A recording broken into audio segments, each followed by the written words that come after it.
Hey Christine, what's up? Gas prices are. Hi everyone, I'm Christine Lam from Hong Kong. I'm Jennifer Lee from Texas. I'm Brian Ling from California. And I'm Kara Wang from New Jersey. Today, we are analyzing the influences of U.S. gas price trends. So first, a bit about us. We're four high school students who attended the Data Science Academy through the Wharton Global Youth Program with Professor Zhao. And our time in learning culminated to a final project, which we're honored to have the opportunity to share with you all today. So we have four main sections of our investigation: our objectives, data and exploratory data analysis, and conclusion. So a little information to our topic before we start.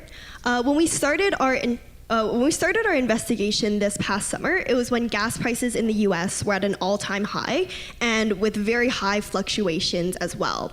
At the time, recent events such as the Russia-Ukraine war and COVID-19 were impacting US retail gas prices dramatically.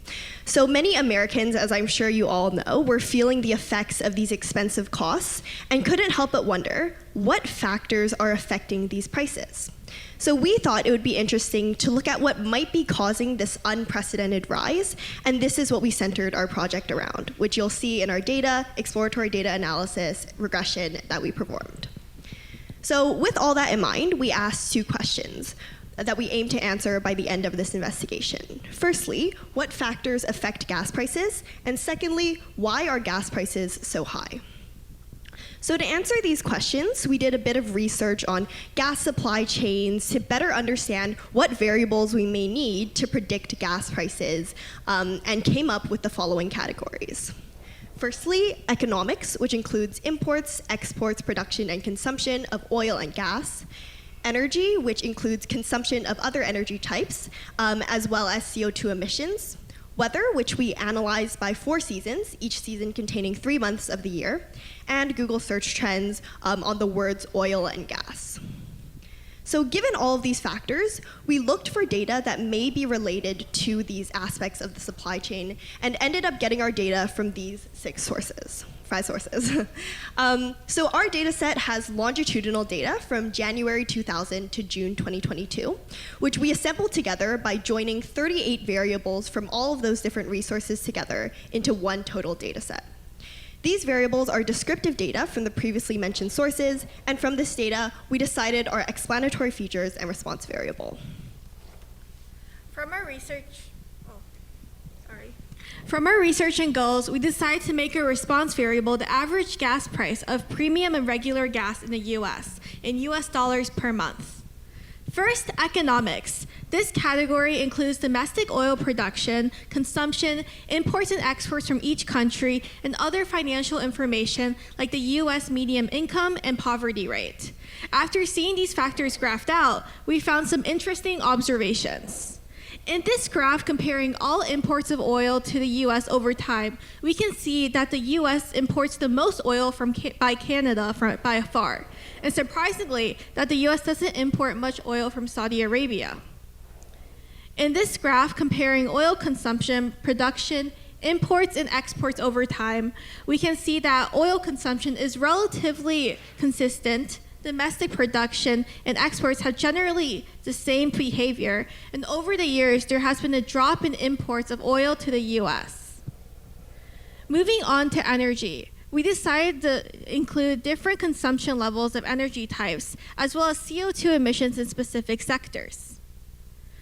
We found some interesting things. For example, in this graph comparing consumption of different energy types to time, you can see that there is a steady increase of renewable energy consumed, as seen by the purple line, a drop in coal consumed, and an overall decline of gas consumed that mirrors gas price drops in 2008 and 2020. We can also see that there is a drop in CO2 emissions for electricity and transportation in this graph comparing CO2 emissions by sector against time. Lastly, I'll discuss the Google search data, where we use Google Trends data of how popular the words gas and oil were over time and measured it using a popularity value from 0 to 100, with 100 being the peak popularity of the search term. This graph shows how gas and oil search popularity generally mirror each other, as well as the average gas price, represented by the red line. Additionally, we see spikes in search popularity when gas prices suddenly drop or increase. So with these factors in mind, and to answer our research question, we ran a sentiment analysis model that generated a word cloud in parallel to a multiple linear regression model. So we gathered 500,000 NBC headlines from the time period between 2003 and 2021. Then we used this graph up here that showed gas prices over the past 2 decades to see if there were certain words in the news headlines that correlates to drops and peaks in gas prices, such as this headline or this one. And these are both from NBC. And so here are the 2 word clouds. The one on the right is, or the one on the left is the rise in price, and the one on the right is fall in price. And during time periods when gas prices rose, the top 3 words that showed up in headlines were Obama, Biden, and COVID. Yes, they're presidents. For Obama and Biden, their presidencies began during times of crises, such as the 2008 financial crisis and COVID-19. And so as time went on and the economy healed, of course, gas prices rise within their presidencies. Now, COVID and coronavirus, you can see, are in both word clouds, which is confusing because that doesn't really make sense. But it's an interesting story, as in news headlines, when coronavirus or COVID, depending on how you like to say it, was first introduced in news, it was more referred to as coronavirus, like in the very beginning of the pandemic. And then later, as time went on and people decided to shorten it because coronavirus was long, it changed to COVID. And so you can see that in the fall of gas price, there's also coronavirus, Trump, and then Bush is kind of in there. It's very small, but it's there. Yes, that one's kind of also confusing.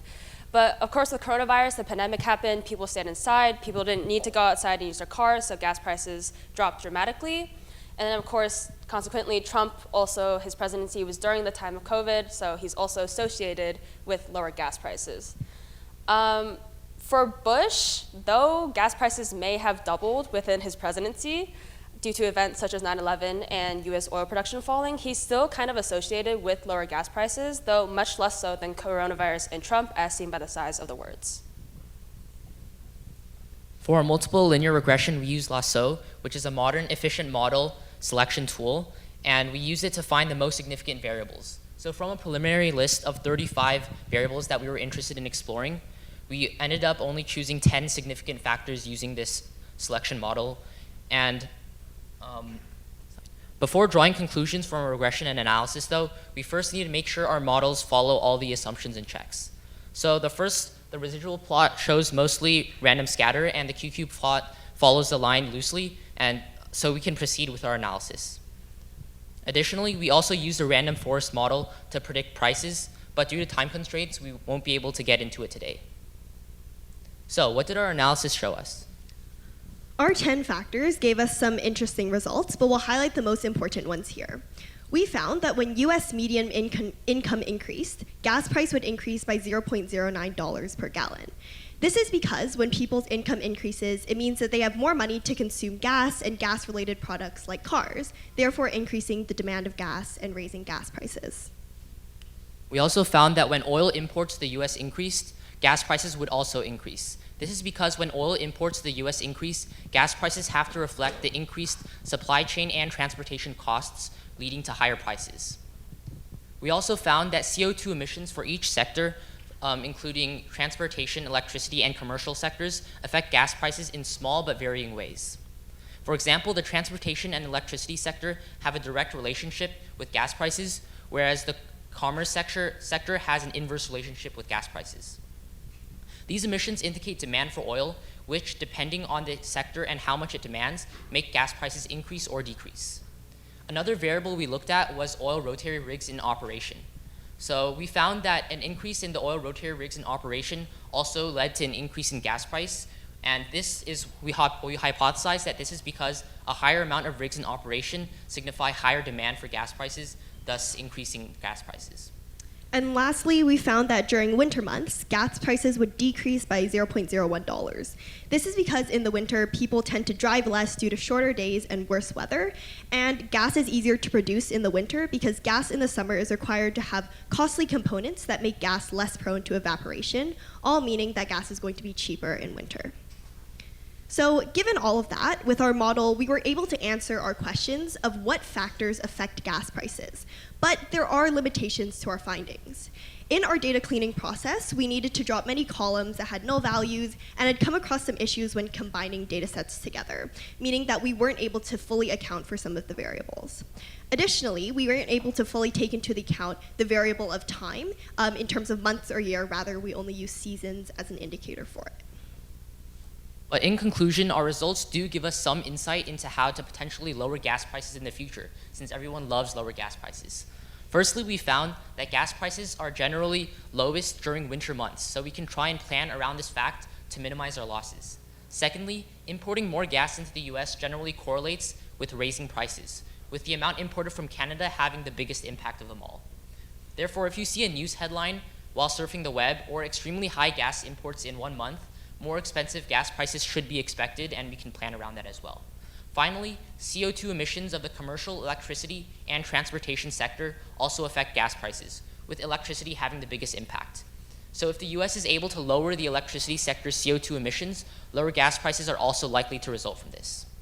But of course, these are not the only things that affect gas prices in the US. As seen with our sentiment analysis and word cloud, it is clear that other factors like politics and current events also play a large role in determining the prices, which is something that we should keep in mind. But through all of this, we were able to answer our research questions of why US gas prices are so high and what factors cause them to be raised. With that, our presentation has come to a close. Thank you all for listening. Of course, we have special thanks to our professor, our teaching fellow, our advisor, and the Data Science Academy, of course, the WiDS Organizational Committee. And again, thank you for everyone listening.